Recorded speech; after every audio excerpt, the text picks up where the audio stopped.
Welcome to another video interview brought to you by the connected AIChE online community. My name is Sanjeev Kapur. I'm a principal consultant and president of Apex PetroConsultants, located here in Sugar Land, Texas.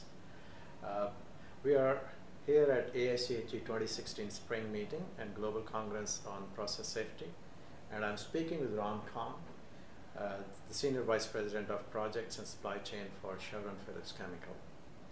Ron was a featured speaker at our Ethylene Producers Conference this afternoon. He participated in a session on innovations in managing capital cost of ethylene-based petrochemical investments. Ron, welcome. Thank you. Your talk today was entitled The Extraordinary Challenge of Mega Projects. For the benefit of our audience, can you first explain what you mean when you talk about the mega projects? Well, normally we look at mega projects in terms of what kind of capital expenses involved in the project. We all have our different ideas of where that is, but I would say roughly $1 billion and more. Certainly when you get into the high single digits, that's certainly a mega project. You're talking about 10,000 workers, millions of feet of pipe. It's a mega project and a big challenge. Right. In your talk, you discussed how managing the capital cost of such mega projects can improve the competitiveness of our industry. Can you give an example of this, perhaps related to recent shale revolution in North America and its impact on energy dynamics? Well, certainly the last several years have been quite interesting. The shale gas revolution gave the U.S. ethylene producers in particular, but really across the chemical arena, a tremendous and unexpected, quite honestly, opportunity that spurred over $150 billion worth of projects. The cycle of oil, now that oil has declined in price a bit, has meant that some of the margin that we thought we might have when we first envisioned these projects has eroded somewhat. The U.S. producers are still advantaged, which is a good thing. But what that means is we do have to pay very close attention to the execution of these projects, because when you're spending $6 billion, even a 10% overrun's pretty substantial. Absolutely. Do the math. That's right, more than my salary. Yeah, right. So, is there a key point that you would like meeting attendees to take away from your talk today? I think the thing, given the technology nature of this conference, I guess what I would say is the key thing is how can we become much more efficient and make technology work for us instead of against us?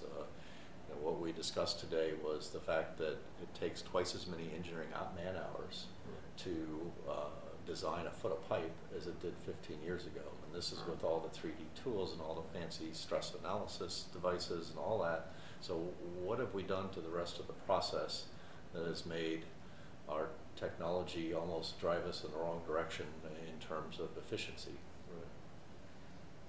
That's great. Now the last question is a little bit different than what we were talking for the session today. Many young chemical engineers are attending this conference.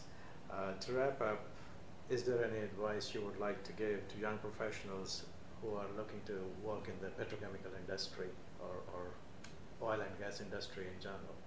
Well, first of all, I would say that the chemical engineering degree is probably one of the greatest passports available in the world. That there are so many different ways to use your knowledge, to apply your knowledge, and most importantly, to keep learning. The myriad of industries, including petrochemicals, is exciting. I think petrochemicals in particular, because of the impact that petrochemicals can play in improving the lives of all the 7 billion people on Earth, is intriguing, but there's certainly a number of other things a chemical engineering graduate can do, and there's so many different things within a career they can do, from highly technical opportunities to running operations, to ultimately being senior management, and just there's so many different directions you can go and so many different doors that can be opened, and that the way I look at your career is think of it as a giant 10,000 piece jigsaw puzzle, and every day you're putting another piece of that puzzle into place with what you learned and the experiences you've had. Great thought process. So I've been speaking with Ron Kahn of Chevron Phillips. Thank you very much for being part of the spring meeting and for sharing your ideas with AIChE and the connected community. Thanks, Ron.